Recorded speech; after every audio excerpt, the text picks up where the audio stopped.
Smile, you're on candid camera. But there's camping here, and I've camped there with students. Last time was a couple of years ago.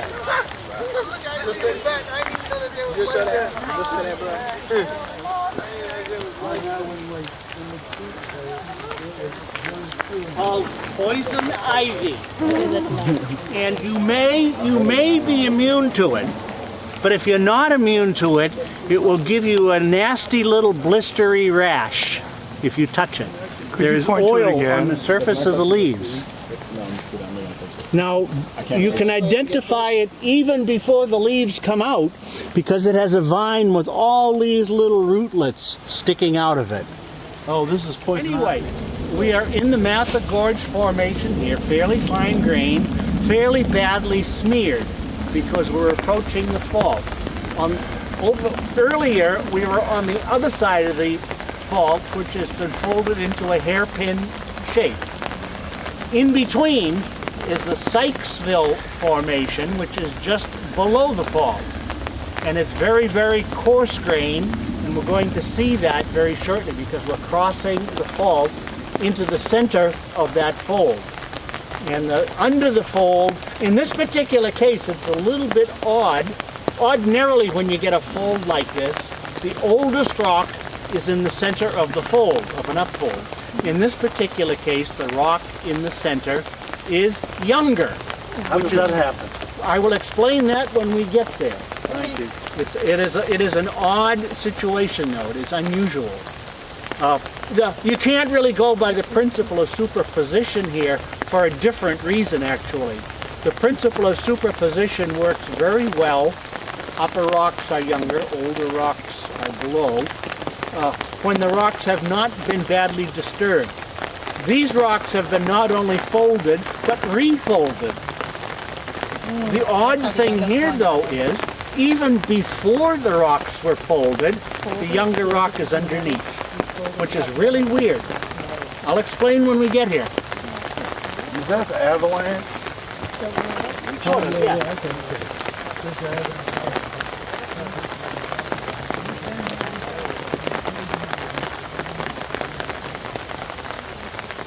It's bloodroot. No. No? Jeffersonia. Jeffersonia. Which is a rather rare plant, grows in rich woods in southeastern United States, named for Thomas Jefferson, by the way. Got it. It's not quite blooming yet, but it's getting, no, actually I think it has finished blooming. That's a seed pod there. It's very distinctive leaves. And Jeffersonia is also found in East Asia. Oh, neat. Which is, that has some geology behind it. Right, of course. There's a fair number of plants, like hickories and walnuts, for example, hickories, that are not found in Europe or in much of Asia. They are found in East Asia, Japan, Korea, Eastern China, and Eastern North America. Redbud is another one, same thing.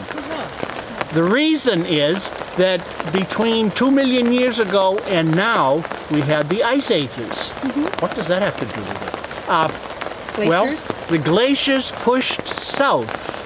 In North America, the mountain ranges run north-south, and as the glaciers pushed south, everything just retreated down to where it was still warm. And when the glacier went back, the plants just marched back north again.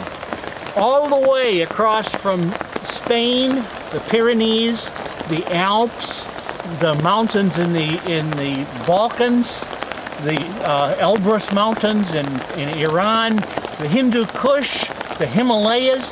It's an east-west mountain range along a major collision zone where the southern continents have pushed north into the northern continents.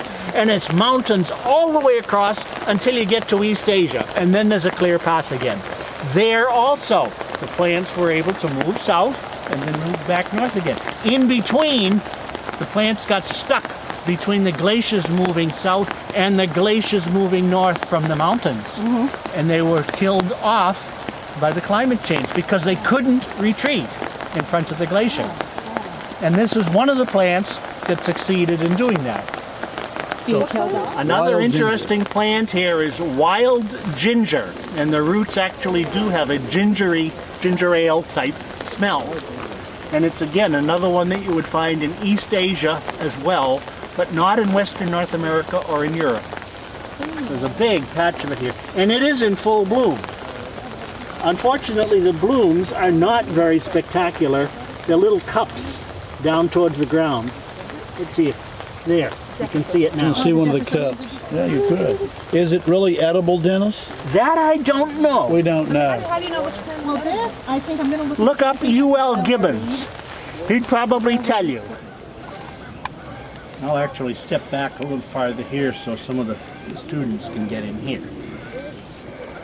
We don't want any premature trips that cause her permanent. Now this is getting to a little bit more typical part of the Billy Goat Trail. Why they call it the Billy Goat Trail? Billy Goat Because parts of it, they figure it was made for billy goats who could Because climb this- over steep rocks. This is the easy part. This is the easy part of the Billy Goat Trail. If you come with me, I will take you where the hard part of the Billy Goat Trail. Well, in through here, it's pretty rocky. This is a little bit more typical of the Billy Goat Trail here. It's still not bad. More people coming. First time, let me be on a rock. We're also trying to get this one. Really nice. Oh yeah, did you see Dennis? Yeah, quartz inclusion. Right over here. Yep. Quartz veins are so common, he even Right forgets here. to talk about I wanted to look at these surfaces here, though, Oh, sorry. where you can actually see the individual grains in the rock here. Under the camera. You can see all the individual Yeah. quartz grains in here. see. This is a much coarser rock than the Mather Gorge Formation. This is the Sykesville Formation. But it looks like it's still sedimentary because it's got the layers. It's lightly metamorphosed. Okay. It has been sheared because we're still not too far from the fault. But Okay. yes, this is basically a sedimentary rock. But it's a coarser sedimentary rock than the other one. You can actually see over here.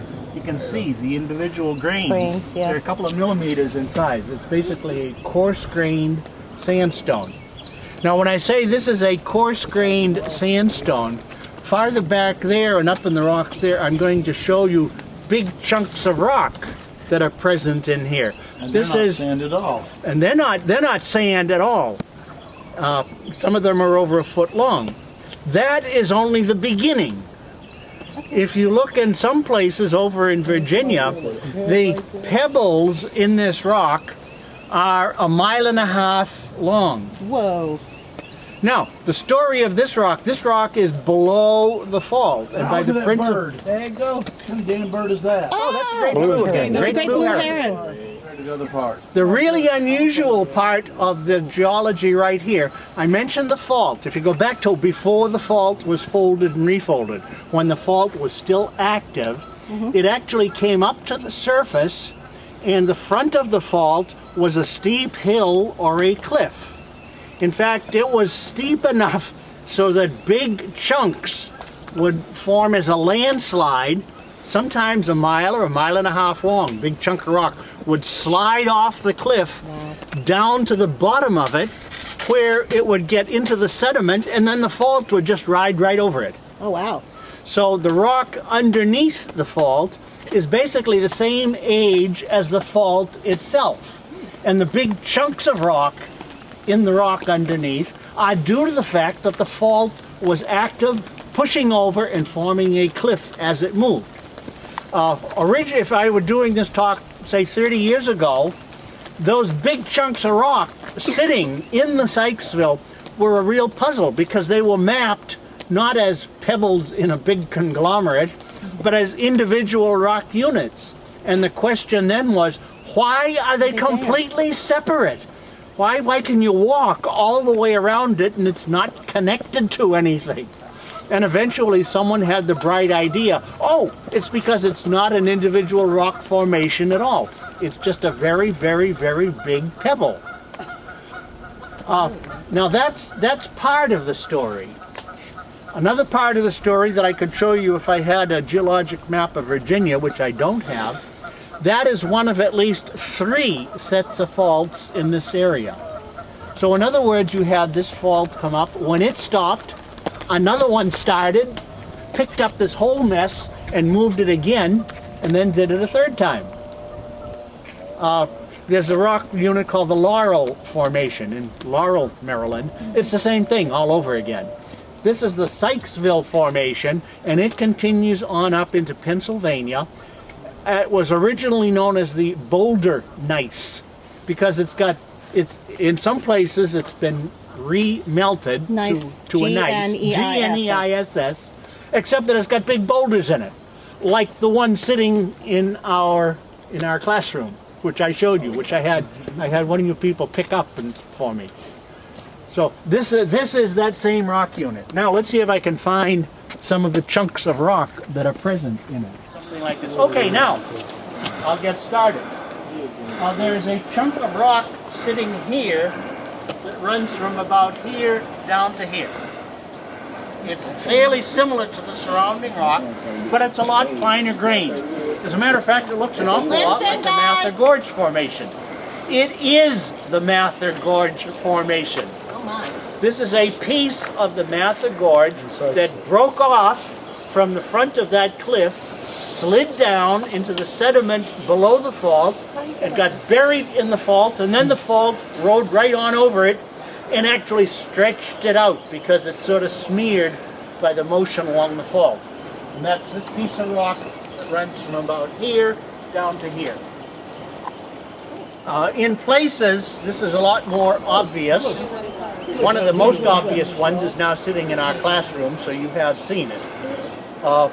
This rock extends all the way from Pennsylvania down into Virginia, probably farther than that, but it goes at least that far. So this was a pretty big fault pushing up and over. Now, if you remember the age of this rock, it's older than 475 million years, which means that North America at that time had nothing going on. There wasn't any faulting going on in North America. It was quiet. No faulting, no folding, just depositing sediment quietly on the edge of the continent, very much like the Gulf Coastal Plain or the Atlantic Coastal Plain today. How many volcanoes do you find in North Carolina? Well, you don't. They're off in California, Washington, Alaska. That's an active plate boundary there. This was an active plate boundary when this rock was deposited. You can see it is because it's all messed up. That shows it was not part of North America. At the end of our last stop today is going to be the summit of Sugarloaf Mountain. Summit of Sugarloaf Mountain, the rock, at least the best guess for that rock, again it's a little bit chancy, but the best guess is it's just the same age as the rocks here, except that it's a nice quiet beach rock. Nothing was happening there at the time. Now, it's been folded and faulted too, but the folding and faulting came later on. Whereas here, the faulting was at the same time the deposition was going on. Because that's how the deposit got here, pieces of rock coming off on top of the fault and falling down. So that is the main piece of evidence for this not being North American. So you follow the reasoning? Yeah. Okay. Yeah. So do we know whether it came from Africa or Europe? If you put the continents back together again in a jigsaw fit, this matches up against Morocco. Okay. Morocco and Mauritania. Cool. So Africa. So that is Africa. North Africa. If you go up to Nova Scotia and Newfoundland, that matches up against Europe. Okay. I'm happy to be in Africa. That's fine. I'd really like Oh yeah, Africa's a perfectly nice place. The beautiful variegated purple against the green. biologists. Okay, that I don't want to spend too long here because we do have 2 more stops before lunch. This plant, you know? Okay.